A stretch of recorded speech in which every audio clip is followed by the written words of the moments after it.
하나님 말씀 보겠습니다. 우리 구약성경 예레미야 30장 17절 우리 한 절 말씀입니다. 예레미야 30장 17절 한 절 말씀. 구약성경 1099페이지, 제가 가진 성경은 1099페이지입니다. 예레미야 30장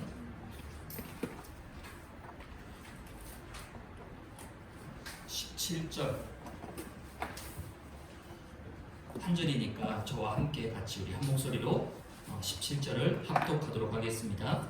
여호와의 말씀이니라. 그들이 쫓겨난 자라하매 시온을 찾는 자가 없은즉 내가 너의 상처로부터 새살이 돋아나게 하여 너를 고쳐주리라.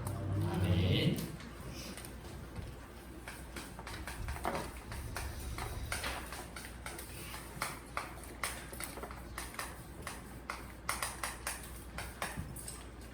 네, 금요 예배는 우리가 치유에 집중하는 시간입니다.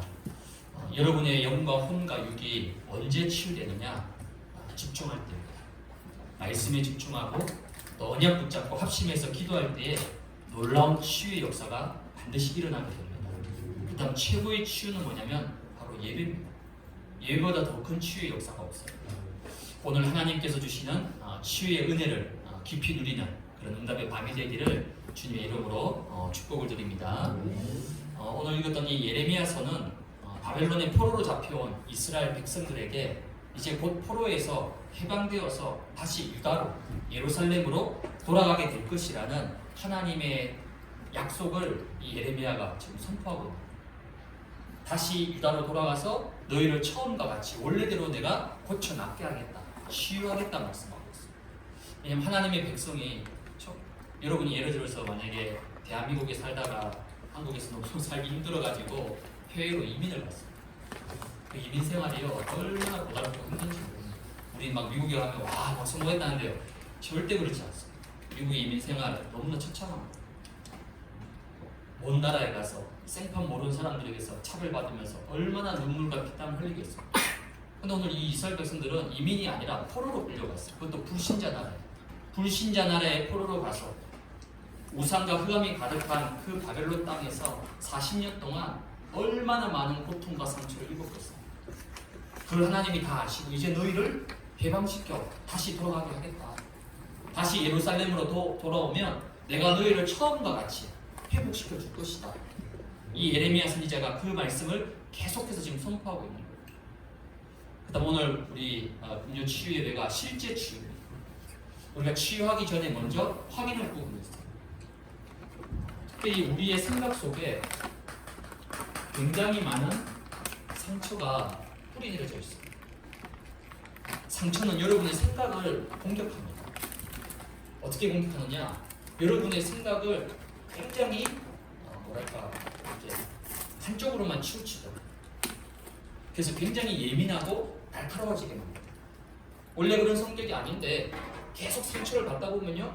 그래서 미국의 이민자들도 만나면요 다 전부 다 자기 방어적입니다. 왜?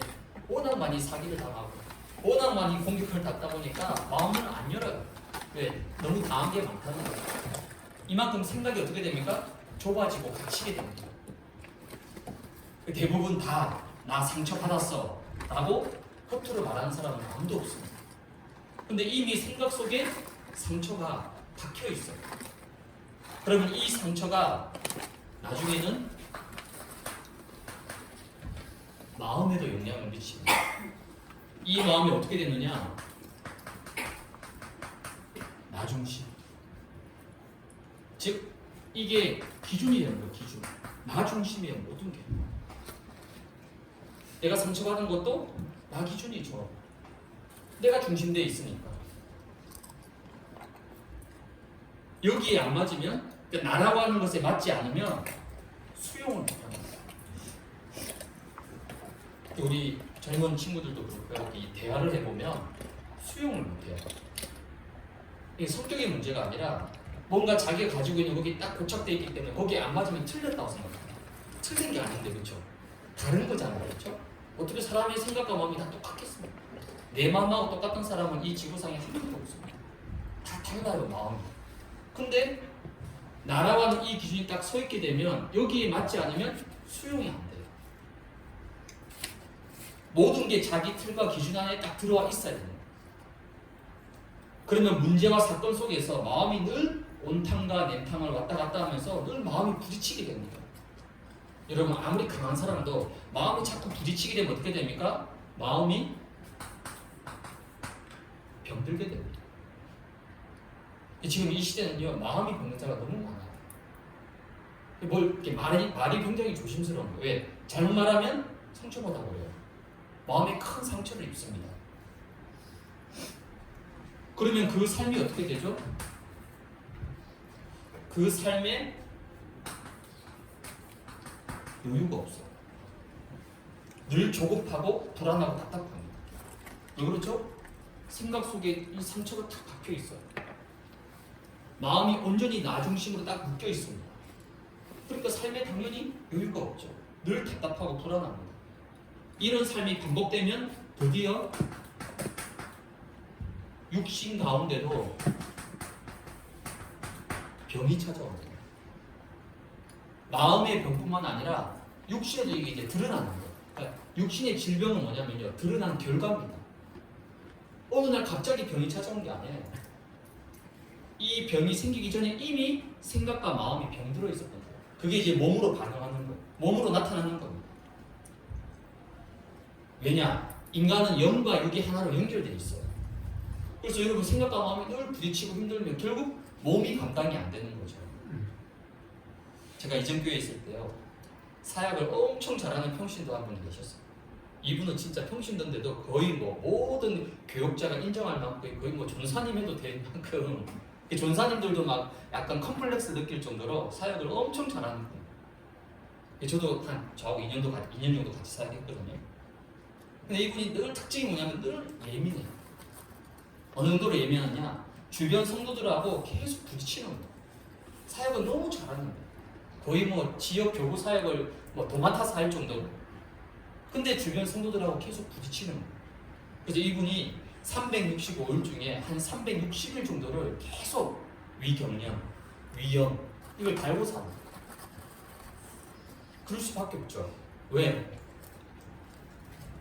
이 부분에 있어서 이미 계속 당한다는 거예요. 그러면 질병은 찾아올 수밖에 없는 거예요. 그러면 정신, 그 사람의 영혼 어떻게 될까요? 결국 황폐해집니다. 황폐죠. 교회 다니는데, 신앙생활 나름대로 열심히 하는데, 사역도 하고 헌신도 하는데, 그 사람의 정신과 영혼은 시간이 갈수록 자꾸만 황폐해져가는. 이 모든 것을 사람의 힘으로 세상의 방법으로 어떻게 우리가 치유할 수 있겠어요? 그래서 하나님이 약속하신 거예요. 오늘 예레미야 30장 17절에 내가 너의 상처에 새살이 돋아나게 하고 내가 너를 고쳐주겠다. 사람이 할 수 있는 게 아니에요. 물론 사람이 도움이 될 수 있고 위로도 할 수 있고 그 마음을 헤아려 줄 수는 있습니다. 그건 한계가 있어. 근원적인 치유와 회복은 하나님이 내가 너의 상처를 고쳐주겠다. 내가 너의 상처에 새살이 돋아나도록 하겠다. 하나님이 하시겠다는 거죠. 오늘 이 밤에 하나님의 치유하심을 언약으로 붙잡는 그런 치유의 밤이 되기를 주님의 이름으로 축복을 드립니다. 그러면 실제 치유, 오늘 실제입니다. 첫 번째는 뭘 실제로 치유해야 되느냐? 육신 치유. 고린도전서 3장 16절에 보니까 너희가 뭐라고요? 하나님의 성전이다. 우리 몸이 하나님의 성전이라는 거예요. 그래서 몸을 함부로 하면 안 돼요. 우리 다락방은 굉장히 영적인 메시지잖아요. 모든 다 영적인 메시지다 보니까 육에 대해서는 좀 이렇게 낮게 보죠. 근데 육신 중요합니다. 왜 그렇죠? 너희가 하나님의 성전이다. 우리 몸이 하나님의 성전이에요. 고린도전서 6장 19절에 보니까 너희 몸은 너희가 하나님께로부터 받은 바 너희 가운데 계신 성령의 전인 줄을 알지 못하느냐. 너희는 너희 자신의 것이 아니라. 그러니까 내 몸이 내 것이 아니라는 거예요. 여러분 몸을 함부로 하는 거는요, 그건 하나님께 반대되는 일입니다. 그 자살은 뭐죠? 최고의 죄, 불신앙입니다. 왜? 하나님이 만드신 생명과 인생을 본인이 스스로 포기하는 거죠. 너희 몸은 너희 것이 아니라는 거예요. 즉 우리는 하나님의 것이에요. 그럼 내 몸도 마찬가지입니다. 내가 내 몸을 소중하게 여겨야 되는 거예요. 왜? 하나님이 만드셨기 때문에. 하나님의 성전이기 때문에. 그래서 육신 치유가 필요합니다. 무시하면 안 돼요. 창세기 3장 이전에는 죽음이 없었습니다. 그렇죠? 영생불멸이었어요. 근데 창세기 3장 이후로 죽음이 찾아옵니다. 질병이 찾아와요. 물론 우리가 육신 치유하고 해서 아플 수 있죠. 아플 수 있습니다. 저도 아픕니다. 그렇죠? 목사라고 해서 뭐 슈퍼맨처럼 안 아프고 건강하고 아닙니다. 오히려 목사님들이 뭐 안 걸리고 뭐 쓰러지고 당뇨 많고 오히려 목사님들이 더 골병 많이 듭니다. 아프지 말자 이 말이 아니에요. 아플 수 있죠. 어차피 생로병사잖아. 그렇죠? 창세기 3장의 결과물이 뭐죠? 생로병사입니다. 창세기 2장까지는 영원히 영생불멸이었어요. 근데 창세기 3장을 기점으로 우리 인생이 생로병사로 바뀌어버렸어요. 태어나고 늙고 병들고 죽는 거예요. 그게 창세기 3장의 결과물입니다. 근데 1년 365일 늘 아프다. 평생을 질병에 고통받는다. 물론 우리가 죽으면 천국 가니까 사실 이 몸뚱아리는 별 의미 없습니다. 그렇지만 이 땅을 사는 동안에 하나님의 일과 영적 축복을 많이 놓치고 살아가게 됩니다. 그래서 육신 치유가 필요하다는 거예요. 그럼 육신 치유 가장 기본적인 부분부터 음식. 다들 뭐 건강에 얼마나 관심이 많습니까? 저도 아내랑 그 맨발 걷기 하러 가거든요. 1시간 내내 듣는 소리가 그냥 건강에 이게 좋다 저게 좋다 이거 했는데 너무 좋다. 뭐 파스 예전에 파스가 또 유행. 권사님들 사이에 파스가 유행. 일본에서 사온 그 파스 붙이면 뭐 통증이 사라지고부터 시작해서 뭐 전 세계 좋은 방법들은 다 교회에 소문으로 다 들어옵니다. 그렇죠? 그만큼 건강에 관심이 많다는 거죠. 또 뭐 건강식에 대해서 여러분들이 더 잘 알고 있습니다. 그래서 이거는 뭐 하면 되냐면 실천만 하시면 돼요. 여러분 내 몸에 뭐가 좋고 뭐가 나쁘다는 걸 다 알고 계십니다. 그렇죠? 그거를 실천만 하면 되는 거예요. 특별히 이제 우리나라 그 3대 기획사 중에 연예 그 기획사 중 엔터테인먼트 중에서 JYP라고 있습니다. 거기 이제 박진영이라는 사람이 그 대표잖아요. 이분이 그 TV 나와가지고 인터뷰하면서 뭐라 얘기했냐면 그게 참 제 마음에 와닿더라고요. 무엇을 먹을까? 사람 여기에 관심이 많잖아요. 무엇을 먹을까가 중요한 게 아니다. 더 중요한 뭐냐? 무엇을 먹지 말아야 될까? 이게 더 중요하다. 우리 오늘 어떻게 하면 맛있는 거 먹을까? 좀 추석 명절 때 맛있는 거 많이 드셨죠? 네. 우리는 뭘 먹을까? 어떤 걸 더 맛있게 먹을까? 이게 이제 우리 관심사인데 이 박진영 뭐라 하냐면 반대로 무엇을 먹지 말아야 될까? 그게 더 중요하다는 거예요. 그래서 여러분 음식을 잘 조절하고 조금만 구분하면 건강에 굉장히 많은 도움이 될 수가 있어요. 두 번째는 호흡. 여러분 호흡이 왜 중요하냐면요. 우리 몸에 이 독소가 굉장히 많습니다. 우리 몸에 굉장히 활성산소가 많이 있어요. 이거를 빼내야 되는데 흔히 디톡스도 한다 그렇게 하잖아요. 근데 아무리 디톡스를 해도 대소변, 운동, 땀으로 빠지는 독소는 전체 16%밖에 안 돼요. 2시간, 3시간 땀 흘리고 유산소를 실컷 해도 땀으로 빠져나가는 독소는 10%도 채 안 됩니다. 그럼 나머지 80%는 뭐로 빠져나가느냐? 호흡으로 빠져나가요. 그래서 호흡이 중요하다는 거예요. 이런 중요한 호흡을 만약에 짧게 하면 어떻게 되겠습니까? 부족하겠죠, 산소가. 호흡이 짧으니까. 그래서 이제 호흡이라 했을 때 우리가 늘 들어왔던 것처럼 천천히 들이쉬고 천천히 내뱉는, 그래야지 충분히 산소가 내 몸에 들어오게 되는 거죠. 여러분 예전도 이목사님 몇 번 얘기하셨는데 개, 그렇죠? 강아지 얼마나 귀엽습니까? 그 귀여운 강아지가 1분에 30회 호흡, 2초에 한 번씩 하는 거죠. 근데 거북이는요 1분에 3번, 그러니까 20초에 한 번씩. 그 결과 개는 몇 살 살까요? 이제 20년 넘기기 힘들잖아요, 그렇죠? 근데 거북이는 오래 사는 거북이는 100년도 넘습니다. 그래서 호흡은 워낙 많이 들었기 때문에 여러분들이 조금만 실천하시고, 특별히 아침에 여러분 이게 굉장히 중요합니다. 여러분이 잠자는 동안에 아무리 입을 벌리지 않고 입을 딱 다물고 테이프 붙이고 잠을 자도 잠자는 동안에는요 산소가 충분히 공급되지 않아요. 왜? 잠자는 습관들이 다 있기 때문에. 잠자는 동안에 많은 것을 잃어버리게 돼요. 그래서 아침에 딱 일어났을 때 특히 이게 굉장히 중요해요. 내 몸에 산소를 맞춰야 돼요. 그래서 아침에 일어나서 여러분이 조금만 환기시키고 공기 충전기 있으면 그거 좀 틀고 해가지고 충분히 좀 호흡을 해서 밤에 잃어버렸던 산소와 모든 것들을 에너지를 이렇게 회복할 수 있는 그런 호흡을 좀 누리시면 좋고요. 또 몸이 좀 피곤하다 힘들다 할 때는 다른 게 아니라 산소가 부족해서. 그래서 여러분 호흡을 우리가 유목사님처럼 24시간 할 수는 없지만은 그래도 좀 중간중간 중요한 타이밍에는 좀 호흡을 통해서 충분히 여러분 회복할 수 있는 이런 축복을 누리시기 바랍니다. 세 번째는 운동입니다. 내 몸에 맞는 운동이 중요해요. 요즘은 보니까 슬로우 조깅, 요즘 뛰는 게 열풍이잖아요, 그렇죠? 근데 무조건 뛰는 게 다 좋은 것 같지는 않고, 특히 우리 이제 나이대가 있으니까 좀 슬로우, 그러니까 뛰는 것 같, 걷는 것 같이 뛰는 그런 슬로우 조깅이 요즘 굉장히 유행한다라고 하더라고요. 그래서 운동에 관련된 유튜브 미디어 너무나 나와 있으니까 내 몸에 맞는 것을 찾아서 꾸준하게 하는 것이 꼭 필요합니다. 사실 우리 여자 장로님, 권사님들 주로 숨쉬기 운동만 하시잖아요. 숨쉬기 운동하시고 말씀 운동하시고 전도 운동만 하시는데 물론 그것도 좋지만은 내 몸을 살리는 건강, 특히 우리 여자분들은 이제 근력이 꼭 필요합니다.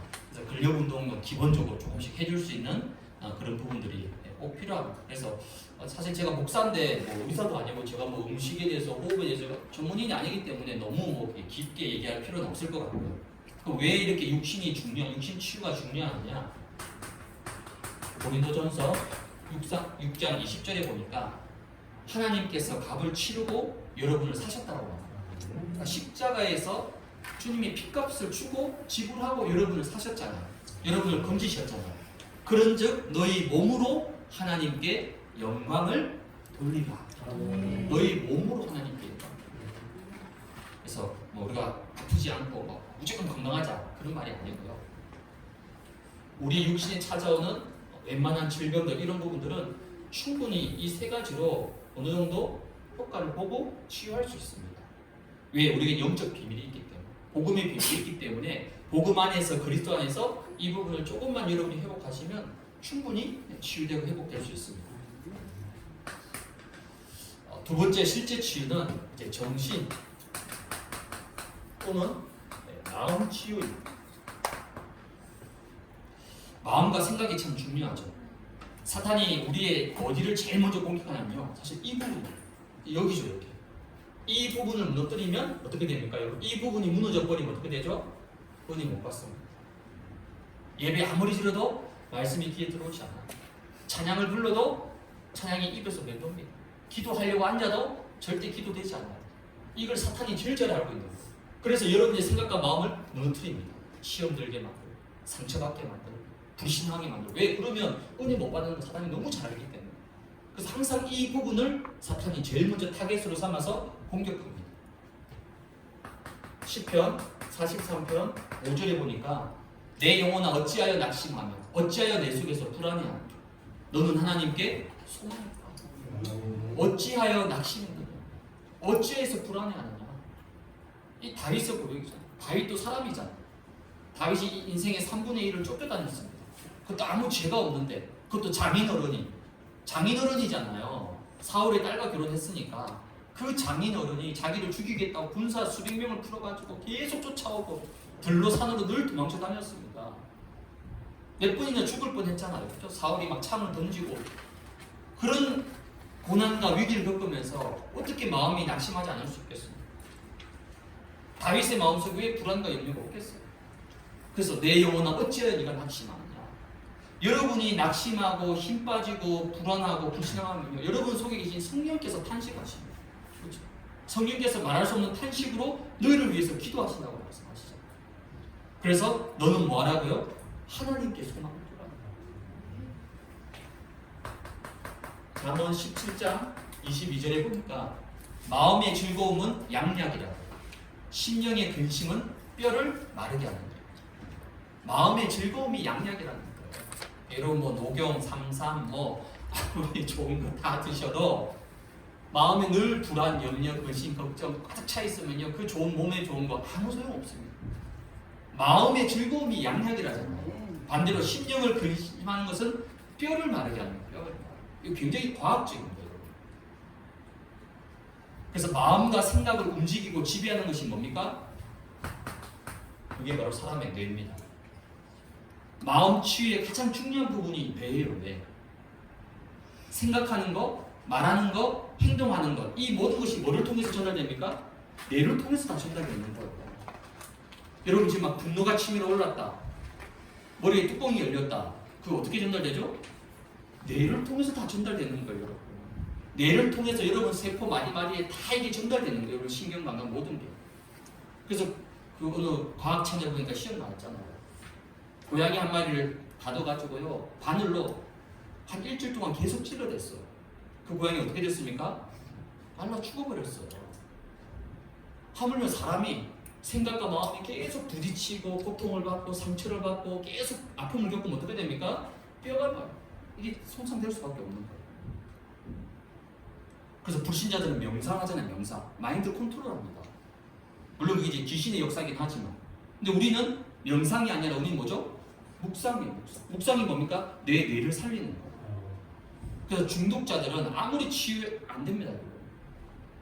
마약 아무리 뭐 상담을 받고 어디 뭐 들어가서 한 달 동안 두 달 동안 합숙해보고 싶어요. 그때는 돼요. 제가 대만에 이전교회 있을 때 대만을 5년 동안 매년 한 1년에 한 3-4번씩 가서 캠프하고 집중훈련하고 한 10몇 번 갔습니다. 그 대만에 가면 마약 치유센터 있습니다. 그 성사님이 사역하시는 곳이. 거기에 가면 여자 자매 숙소, 남자 숙소 따로 돼 있습니다. 그 자매 숙소는 아파트 한 2개 이 홀을 빌려가지고 합쳐가지고 거기서 한 10몇 명이 합숙생활 하는 거예요. 그분들 거기 왜 들어왔죠? 치유가 돼요. 그 안에 있을 땐 치유가 돼요. 왜? 아침에 일어나서 밤 잘 때까지 계속 성경 쓰고 찬양하고 하니까 괜찮아요. 근데 문제는 뭐죠? 거기 나가버리면 또 자기도 모르게 또 손에 바늘이 꽂혀 있습니다. 뇌에 각인되어 있는 거예요. 마약이. 도박 마찬가지입니다. 뇌에 각인되어 있어요. 그래서 뭐 영화 보면 뭐 손가락 자르고 그 아무리 해도 소용없습니다. 왜? 뇌에 박혀있기 때문에 절대 끊을 수가 없는 거예요. 게다가 지금은 뭡니까? 정신병 시대입니다. 정신병 시대. 우울증, 공황증, 강박증 심각합니다. 지금. 겉으로는 멀쩡하죠? 아닙니다. 좀 가격한 말로 누가 정신병자일지 몰라요. 구분이 안 갑니다. 겉으로 보면 정상인이에요. 제가 예전에 관악 지역에 가서 대림동 근처에 있는 거기서 지역 캠프를 하는데요. 그 초등학교 학교 앞에 아이들 다 등교하고 나서 이제 엄마들이 주로 데리고 와서 아이들 이제 학교 등원시키고 어머님 다 돌아가시잖아요. 근데 그 정문 앞에 어떤 어머니가 애 들여보내고 나서 계속 서 있는 거예요. 그래서 저는 아이 뭐 주려고 하나 보다? 아이 뭐 기다리는데 학교 끝날 때까지 지역 사역자 저 엄마가 지금 이 동네에서 소문나서 아이가 2시, 3시 반 나올 때까지 계속 학교 정문에 서 있어요. 그러니까 그 주변에 있는 아이들 엄마들이 수근거리잖아요. 좀 이상하잖아요.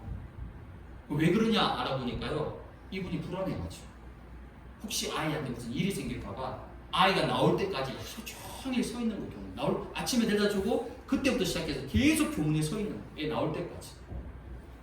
잡혀있는 거예요. 강박증. 불안해서 견딜 수 없는 거예요. 신경 안정제를 먹지 않으면 이게 해소가 안 됩니다. 의외로 여러분 약 먹는 사람 굉장히 많습니다. 그만큼 지금 이 시대는 정신병 시대예요. 이게 다 뭐죠? 여기서 시작되는 거예요.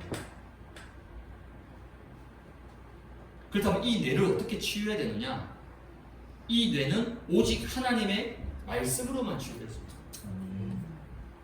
오직 복음의 능력으로만 가능한 거예요. 그래서 뇌를 살리는 게 뭡니까? 그게 바로 기도입니다. 어떤 기도죠? 하나님을 향한 집중. 하나님께 집중하는 기도. 그게 바로 뭡니까? 24시입니다. 24시 내 영혼이 하나님을 향할 때, 24시 내 생각과 마음이 하나님을 향할 때에 나의 뇌가 치유되고 살아나는 거죠. 그럼 어떻게 기도에 집중하면 됩니까? 그냥 막 무조건 막 기도 많이 해야 됩니까? 아닙니다. 하나님이 주신 것을 가지고 우리가 24해야 됩니다. 하나님 주신 게 뭐죠? 언약입니다. 하나님은 언약의 하나님이세요. 하나님은 말씀으로 모든 것을 역사하시고 이루어나가시고, 그래서 우리의 기도는 뭡니까? 언약 붙잡고 기도하는 거예요. 하나님이 나에게 주신 그 말씀을 붙잡고 기도하는 거죠. 그게 언약 기도입니다. 그리고 그리스도 안에 감춰진 하늘과 땅의 모든 지혜 지식의 보호와 비밀, 이거 누리는 거예요. 그리스도를 누리는 비밀. 그리고 예수님께서 직접 가르쳐 주신 7 망대, 7 여정, 7 이종표, 사실은 이게 뭐죠? 성경 66권에 모든 게 다 들어가 있는 거예요. 저는 뭐 메신저를 막 이렇게 막 하는 게 아니라 저도 신약을 공부한 사람이잖아요. 신약을 공부한 사람으로서 양심적으로 봤을 때는 저는 이게 성경 66권을 다 담아놓은 거라 생각해요. 모든 언약이 다 들어있습니다. 그리스도의 비밀이 담겨져 있습니다. 7 막내 여정 이정표 내용이 다 담겨져 있습니다. 아니 이거 누리는 기도가 제일 좋은 기도 아닙니까? 다른 게 뭐가 필요합니까? 이게 전부 다인데 이거 다 가르쳐 주셨는데 예수님께서. 그래서 이걸 붙잡고 여러분들이 뭐 하면서 이거 가지고 여러분 일하면서 기도 얼마든지 할 수 있습니다. 우리 임창선 장군님 운전하시면서 이 언약 붙잡고 망대 붙잡고 운전하시면서 기도하신다고 그때 고름하시고 제가 그때 막 그렇지. 예전에는 이 비밀 모를 때는요 일 따로 기도 따로잖아요. 생활 따로 기도 따로 해. 따로 분리되어 있습니다. 그러면 절대 24시는 할 수 없어요. 근데 24는 뭐냐면 내 생활을 정상적으로 다 하면서 일하면서 왔다 갔다 하면서 사람 만나면 심지어 대화하면서 길을 걸어가면서 얼마든지 다 할 수 있습니다. 24시. 요셉이 이거 했잖아요.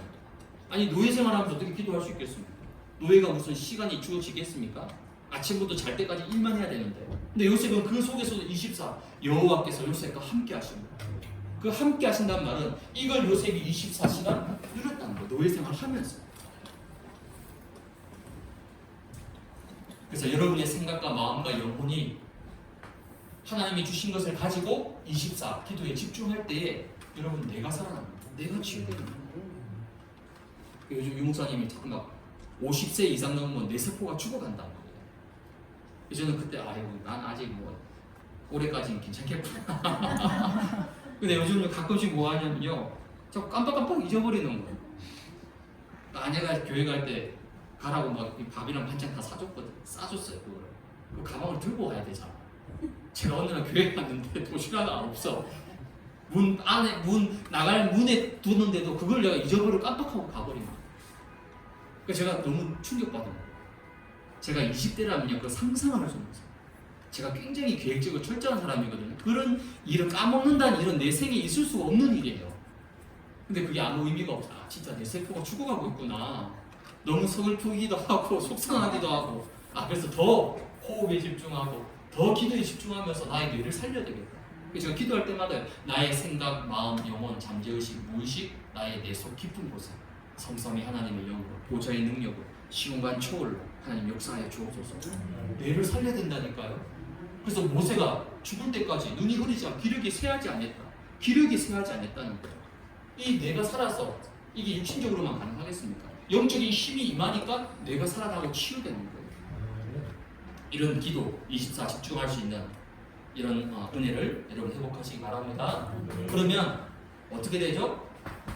우리의 생각과 마음속에 있는 이 상처가 이제 더 이상 상처가 아니라 뭐가 됩니까? 발판이 되는 거예요. 발판이 되면 그때부터 이 상처가 더 이상 뭐가 됩니까? 감사가 되는 거예요.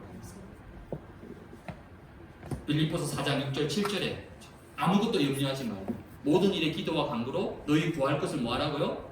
감사함으로 하니까. 감사함으로. 나의 과거를 돌아봤을 때 복음 몰랐을 때요 그 과거 때문에 원망하고 불평하고 나는 왜 이런 집에 태어났을까? 나는 왜 저런 사람을 만났을까?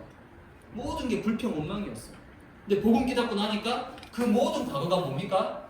오늘날 하나님이 나를 있게 만들었고 그 과거가 없었더라면 내가 이 복음 안에 있겠습니까? 그 과거의 아픔과 실패가 없었더라면 내가 진짜 이 언약의 대열 속에 있겠습니까? 그렇다면 이 과거 상처 발판이라는 거예요. 복음 안에 들어오는 순간 모든 과거의 상처 실패는요 다 발판입니다. 절대 재앙 저주가 아니에요. 복음 모를 땐 재앙과 저주죠. 하지만 복음을 알고 나면 그게 재앙 저주가 아니라 너희를 향한 미래와 희망을 주는 거라 말씀하시네요. 예레미야서.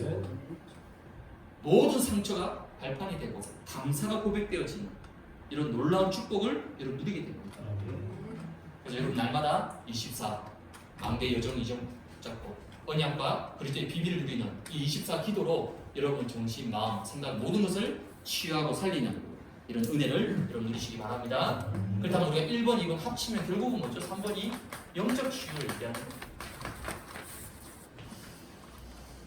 치료는 고치는 거죠. 좀 낫게 하는 겁니다. 근데 성경은 치료가 아니라 치유를 약속하셨어요. 세상과 병원과 과학이 할 수 없는 것, 그게 치유입니다. 치료는 병원에 가서 하면 돼요. 의사의 그 가이드를 따라서 인도받으면 됩니다. 그러나 성경은 치유를 말씀하고 있습니다. 왜 치유입니까? 우리는 영적 존재잖아요. 의사는 육신적인 것만 알고 눈에 보이는 것만 알지, 눈에 보이지 않는 세계가 더 큰데요? 눈에 보이지 않는 게 더 큰데 이거는 알지 못하는 거예요. 그래서 우리 인간은 철저하게 영적 존재이기 때문에 영적 치유가 필요한 거예요. 그럼 영적 치유를 뭐로 합니까? 하나님의 말씀. 어떤 말씀입니까? 창세기 1장 1절에 태초에 하나님이 천지를 창조하시는 거예요. 뭐로 창조하셨죠? 하나님의 말씀으로. 창세기 1장 3절부터 빛이 있으라 하심에 하나님 말씀하셨잖아요. 말씀하신 그대로 빛이 있었고, 이르시되 가라사대 다 하나님의 말씀으로 창조하셨다. 그래서 요한복음 1장 1절에는 이 말씀이 곧 뭐라고요? 하나님이시다. 하나님이신 말씀이 여러분의 뇌 속에, 여러분의 생각과 마음과 영혼 속에 임할 때에 모든 것을 살리는 참된 영적 치유의 역사가 일어나게 됩니다. 사복음서 보십시오. 예수님이 어떻게 치유하셨습니까? 말씀으로 다 치유하셨어요. 그렇죠? 혈류증 앓는 여자 말씀으로 말씀하시니까 다 치유되고 살아난 거예요. 이 말씀이 나에게 능력으로 임할 때 이때 영적 치유가 일어나는 겁니다. 어떤 능력입니까? 마태복음 8장 8절, 우리 저번에 주일날 강단 말씀에서 한번 다루었죠. 백부장의 믿음의 고백입니다. 다만 말씀만 하옵소서. 그러면 내 하인이 나을 겁니다. 예수님께 직접 우리 집에 오실 필요 없습니다. 우리 집에 안 오셔도 돼요. 말씀만 해주십시오. 말씀만 하면 내 하인이 나을 것이다. 이 말씀을 붙잡고 백부장이 집에 돌아갔는데 가보니까 어떻게 되어 있죠? 그 하인이 나아 있었습니다. 언제 나왔죠? 이 백부장이 예수님의 말씀을 믿음으로 붙잡는 그 시간에 시공간을 초월해서 그 중풍병 하인이 나아버린 거예요. 이게 말씀의 능력입니다. 히브리서 4장 12절에 보니까 하나님의 말씀은 살았고 활력이 있습니다. 좌우의 날선 어떤 검보다도 예리해서 우리의 혼과 영과 관절과 골수를 뭐 한다고요? 찔러 쪼갠다. 그래서 혼수 상태에 빠져 있는 그 반식물인가 있죠. 반식물인가. 병원에서 안 된다고 빨리 이제 포기하고 이렇게 하는데 가족들이 그걸 포기할 수 있습니까? 의사는 포기해도 가족은 포기하기 힘듭니다. 이 사모님이 그 목사님을 붙잡고 매일 가서 뭐 했느냐? 성경구절 읽어줬어요. 성경구절. 창세부터 시작해서 중요한 우리 치유의 말씀을 그걸 계속 읽어준 거예요. 아니 혼수 상태인데 의식이 없는데 그건 세상 의사의 말이에요. 그 영은 살아있단 말이에요. 안 죽었으니까. 그 영이 그 말씀을 들은 거예요. 어느 날 기적적으로 깨어났어요. 뭐죠? 하나님의 말씀은 살아있다. 활력이 있다는 거예요. 혼과 영과 관절을 골수를 찔러 쪼갠다는 거예요. 그게 하나님의 말씀입니다. 좌우의 날선 검이에요. 이 세상의 모든 칼은 한쪽만 날이 있잖아요. 유일하게 하나님의 말씀은 양쪽의 날이 다 있는 거예요. 그래서 어떤 말씀이든지 내가 이 말씀을 하나님의 말씀으로 믿고 붙잡으면 하나님의 능력이 말씀을 통해서 내 생각과 마음과 영혼 속에 임하게 된다는 거예요. 그게 영적 치유의 시작입니다. 그래서 에스겔 37장 여러분 아시는 것처럼 마른 뼈 언제 살아났습니까? 말씀을 대언하고 생기를 불어넣었을 때 마른 뼈는 죽는 거죠. 생명이 없는 거예요. 그 마른 뼈가 살아났습니다. 에스겔 47장에 성경에서 흘러나오는 물이 흘러들어가는 것보다 강, 바다 모든 생명체가 다 살아났습니다. 그래서 말씀으로 안 되는 건 없습니다. 그걸 믿음이라고 합니다. 에이 목사님 그래도 우리 가족은 안 돼. 우리 아이들은 안 돼요. 그건 여러분이 보시는 거예요. 하나님이신 말씀이 안 되는 겁니까 그러면?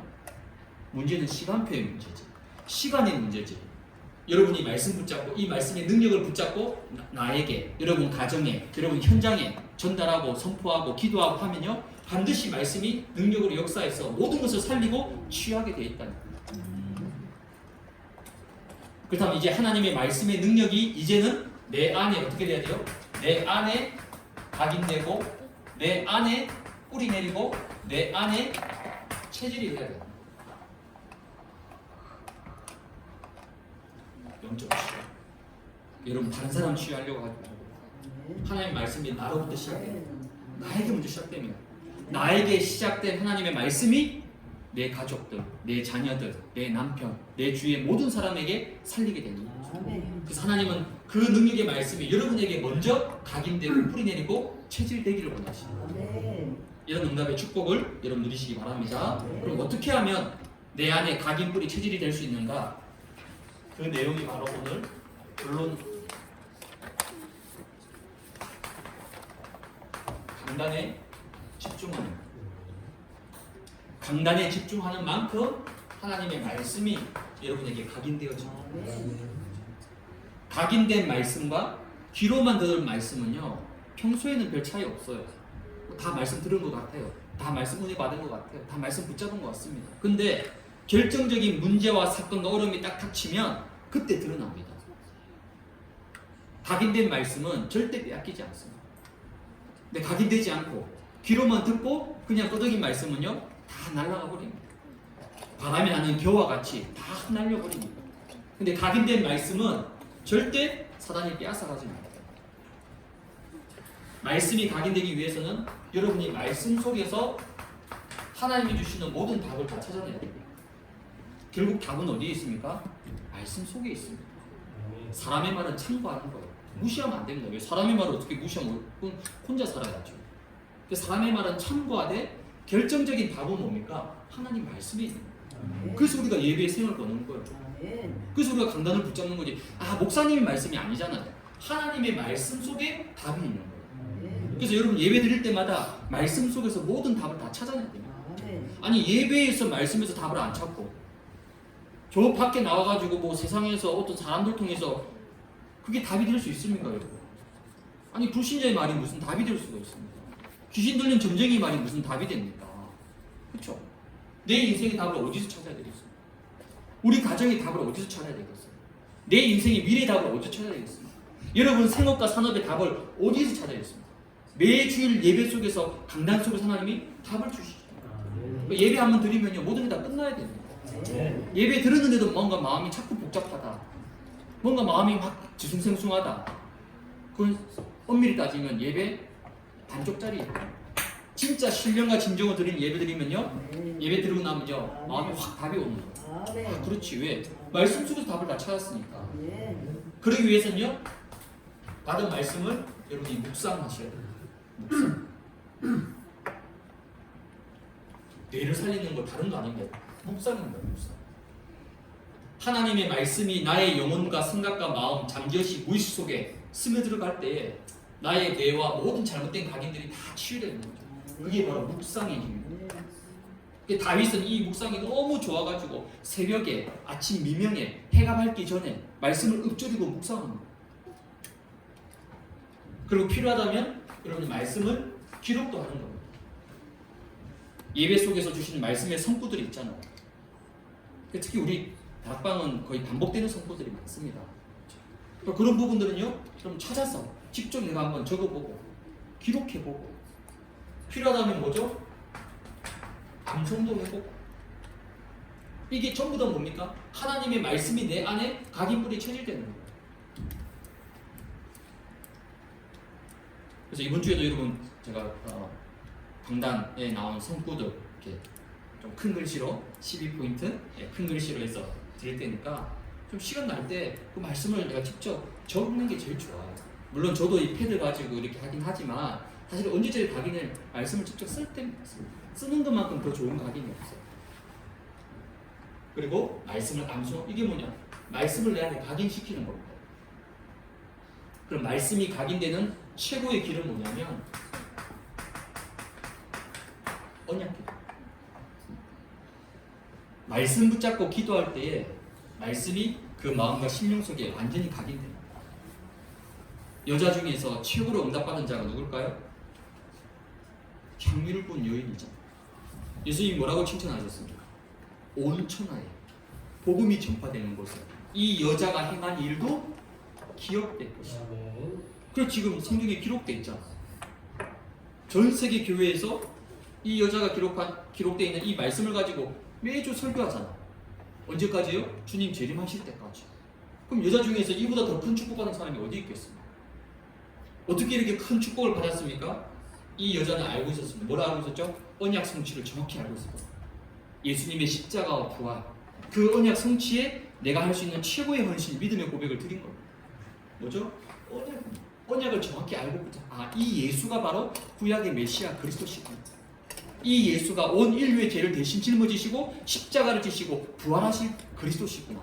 이걸 알고 여기에, 그럼 이 여자가 이 기도하지 않았다면 어떻게 그 향유를 한 번에 깨트려서 그 소중한 향유를 1년 동안 평생 모은 그 재산을 어떻게 그렇게 할 수 있겠습니까? 그냥 기분 내켜서 한번 해볼까? 그거는 그렇게 할 수 없는 일이에요. 이미 평소에 언약 붙잡고 늘 기도해왔겠다. 그러니까 정확한 시간표가 오니까 과감하게 믿음의 결단을 할 수 있잖아요. 언약 기도, 말씀 붙잡고 기도. 그래서 여러분 실제 치유. 그래서 여기 있는 우리 안석교회 우리 중직자들과 우리 성도님들은요, 전부 다 언제까지? 세계복음화 될 때까지, 237 나라 5천 종족 살릴 때까지, 렘넌트들이 일어날 때까지는요 건강하셔야 됩니다. 그렇죠? 세계복음화 가나안 땅 들어가야 되잖아요. 그렇죠? 난 가나안 땅 안 들어가야 된다. 그러면 여러분 마음대로 하십시오. 마음대로. 육신 마음대로 하시고 생각 마음대로 하시고 근데 나는 그래도 가나안 땅 들어가겠다. 그런 영적인 욕심을 가지신 분들은 실제 치유 어렵지 않습니다. 조금만 인도받은 거예요. 이런 놀라운 치유의 은혜를 누리는 우리 반석의 가족들 되시기를 주님의 이름으로 축복을 드립니다.